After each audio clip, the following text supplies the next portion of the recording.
Hello, everyone. Hope everybody's doing fine. Rather than send out another long email, I thought I'd take advantage of some of the newer technology and give you an update. I've been receiving some questions about the intentions of the SVUA specific to next year when we launch AAC Wheatland BB and AAC Starbuck BB, and wanted to just give you an overall update on where things stand. So first of all, some facts on the SVUA. The intention is only new products. So products that are going to be new into the marketplace. So we're not going retro. We've said that from the beginning. And it's only going to impact those producers who choose these products. So that's the same within our membership as well as those customers. The fee rate will be set at the original purchase. And so it's very transparent. The fee rate will not go above what we say from day one. This won't be a program for everyone. I think it's going to be an option for some of your best customers, the guys that buy certified seed almost every year or every second year. I think they're going to actually applaud this because in many cases, if they're buying certified seed every year, it won't cost them any more. It'll be those guys that buy small quantities and farm save them and blow them up.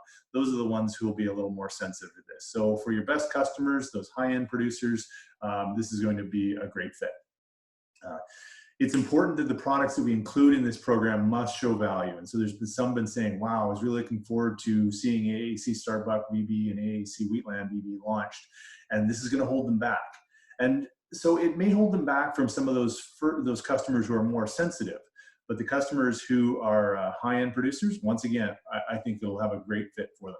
And so we were very careful in the products that we selected and have spent a lot of time thinking about those products. And something that shows a 1% incremental gain isn't going to survive in this system. But the feedback we've had from producers and the data that we've seen over the last 3 years and looking at Starbuck and Wheatland really shows that they are winners. This past year, anywhere from 5 to 10% higher than Brandon, and AAC Brandon's had a fantastic run.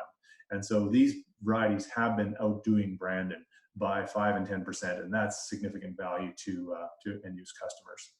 So also important to point out that CCAN will not benefit directly from the SVUA. Our goal is to get strong products from AAFC and to ensure that that program remains strong and viable. I'm going to talk a little bit about that in a little bit. And then long-term, making sure that we meet the needs of those programs and adjust accordingly. So AAC Starbuck and Wheatland are perfect candidates. So this 6 to 8% yield advantage that we saw over Brandon or were expecting in the co-op data, that's been real. The feedback we've been getting from members shows that time and time again.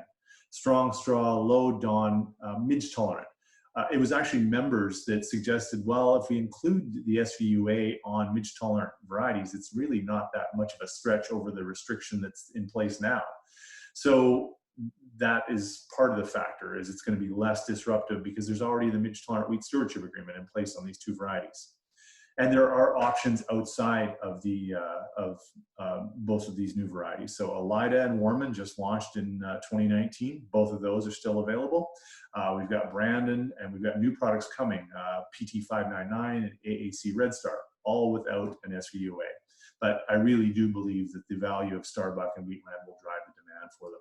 And we've got good interest in retail networks supporting both of these varieties with an SVUA. So outside of just pure member retail, there's the opportunity to wholesale these products. So they will launch in 2021. Over the next few months, we'll be refining the program, determining how this royalty is going to flow back into the programs. And 2022 will be the first collection of SVUA royalty. And so we didn't announce this back when we launched the pilot because we were still working behind the scenes with other funding partners to make sure that this was going to work. And so we have commitment from AAFC that we can make this work. So some of the assumptions we're making, we're proposing a $2 maximum for Wheatland and Starbuck. And so for a serious wheat producer, $2 an acre it's real money when you start averaging it across a large number of acres. But on an individual farm, if it's going to get them 6 to 8% more than AAC Brandon, plus the midge tolerance and the improved dawn resistance, it's going to provide easily more than $2 in value back to the producers that are participating, if they choose to do that at all. If they want to buy certified seed every year, fantastic. So there'll be a much more robust education and training program that will come out over the summertime, and hopefully as we start to meet in person in the fall. And once again, as I mentioned, there's lots of options in the CCAN lineup without an SVUA for those customers that aren't going to want to try this right off the start. I think that those, some of your best customers will be the ones that get on it early. And then over time, as the system proves itself, I think those others will come along. The varieties have to show their worth, and the system build some trust. And so it'll take a bit of time. But in discussion with many of our members, they're kind of thinking about their customer bases now.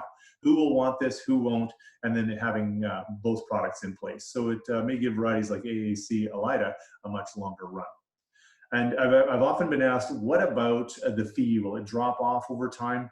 And I'm not a fan of ending the funding just abruptly for a product. So we've chosen specifically a modest fee that will go for the life of the varieties to fund those breeding programs and keep them going, keep them viable into the long term. So who's going to like the SVUA? So those that buy certified seed on an annual basis are certainly going to like it, because it doesn't cost them a penny more. In fact, what it does do is have some of those that are not buying certified seed on as much of a regular basis have more of a contribution to the funding of the research. High input producers are also going to like the SVUA over endpoint or levy type systems, because they know their cost of goods going in. And so whether they're buying certified seed or if they're even farm saving, they know what that cost is. And if they're producing 1 ton, 2 ton, 3 tons an acre, it doesn't matter. They've set their fee rate. Doesn't matter if they're using 1.5 bushels or seeding at 3 bushels.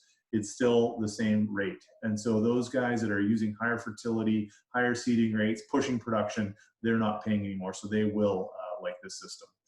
Once again, breeders, both private and public, they need more investment. And there's a nervousness about the SVUA within the public programs because of some pushback by producers. But I think as we start to show how the money is going to benefit those programs and show our farmer customers how this money is going to be invested, we're going to win them over. So when we look specifically at what revenue could look like, a relatively modest return over the first few years of the program, so this being starting in 2022, 100,000 acres would give us $200,000 revenue in this program. So that means additional testing locations, maybe upgrading some equipment, kind of stabilizing the program a little bit. You start to get up to a 250,000 acres. That's job security for a technician. Right now within AAFC, so many of the technicians are hired on terms, and this may help solidify some of that. When we get beyond that, up to the 500,000 or even 1 million acres, we start looking at $1 million or $2 million, that's where we can start to invest in breeding capacity and replace some of the breeders that have been lost over the last several years, and as jobs are not refilled within AFC. We have to face the fact that their footprint is not going to get bigger, and we want to support them and build capacity around them as best possible. So the SVUA needs, once again, the footprint is not going to get bigger within AFC, so we have to build capacity and support these breeders in different ways. We need to, working within the federal government it's a cumbersome process for breeders. It's frustrating. They deal with unions, government purchase restrictions, they can't buy land, there's hiring restrictions. And so working alongside of them and providing some of this has been the best way to support them. And CCAN's doing some of that now. We're renting land for AAFC Brandon. We're providing trial data based out of Fort White, replacing the location that was closed back in 2013 from Glen Lee. So we want to try and build this up over time, and ultimately someday maybe form a not-for-profit breeding entity that works hand in hand with AAFC to deliver products for the entire industry, not just CCAN. So the short-term SVUA targets that we've got on our range, and we want to be very transparent with our membership and so that they can share this with our customers, is to replace loss testing. So right now we're doing that in the Red River Valley. We need to do that on the Regina Plains. The Regina Station was closed in 2013 as well. So there's a gap there, and that's been a top of the list for AFC breeders for some time. Increased marker assisted selection, increased disease nursery capacity, increased quality evaluation, and add back breeding capacity. All these are kind of on our radar, but we have to get revenue generating before we can start to look at these. And so we see ourselves as partners with the commissions to secure long-term stability for the public breeding programs at an arm's length from government, so that there's some freedom to operate and the ability to keep those programs strong and viable into the future. So hopefully that helps a little bit. We've been talking about the Seed Variety Use Agreement now for a number of seasons. It's based on value, transparency, and choice, and I intend very much for that to continue. If you have any specific questions about Wheatland or Starbuck, please give me a call. Happy to answer any questions either by email. I prefer actually phone. We do too much by email these days. So if you want to give me a call, pick up the phone, call my cell at 204-782-8906. I know it will impact some of your customers and not everybody's happy about it, but it's the long-term right thing to do for AAFC to support those programs and continue to make sure that we have strong public programs outside of AAFC, including the universities as well. So that's all. Take care. And if there's any questions, please send them my way.